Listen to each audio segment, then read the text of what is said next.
అంటే బాగా వైరల్ అవుతున్న సందర్భం అయితే చూసాము. ఏంటంటే ఆంధ్ర, తెలంగాణ నుండి కేవలం ఒక ప్రాంతానికి సంబంధించిన వాళ్ళు మాత్రమే కాదు, ఆల్ ఓవర్ ఆంధ్ర, తెలంగాణ. ఆంధ్ర నుండి కూడా ఇంకా కొంచెం తక్కువేమో కానీ తెలంగాణ నుండి కొన్ని లక్షల మంది ఇక్కడ నుండి అంత దూరం వెళ్ళేసి కర్ణాటక స్టేట్ ఏదైతే ఉందో అక్కడికి వెళ్తున్నారు. అండ్ అక్కడికి వెళ్ళేసి ఏమనంటే అప్పాజీ అంటే మల్లికార్జున ముత్తయ్య అని చెప్పేసి ఒక బాబా, ఒక స్వామీజీ అక్కడ ఉన్నారు. అండ్ ఆయన స్పెషాలిటీ ఏమనంటే ఎవరు ఏంటి, ఎంత దూరం నుండి వచ్చినా ఎవరున్నా నాకు తెలిసినా తెలియకపోయినా వాళ్ళ పేర్లు చెప్పేయడము, అండ్ వాళ్ళ ఫ్యామిలీలో ఉన్నటువంటి పర్సన్ల పేరు చెప్పడము, అండ్ మెయిన్లీ ఏంటంటే వాళ్ళ ఫోన్ నెంబర్ చెప్పడం అనే స్పెషాలిటీ కొన్ని ఉన్నాయన్నమాట.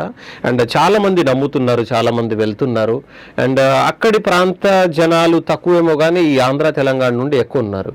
మరి అసలు దాని గురించి ఒక ఫోన్ నెంబరు తెలియని వాళ్ళది కూడా చెప్పడము, అండ్ దాని తర్వాత ఆ రకమైన నమ్మకం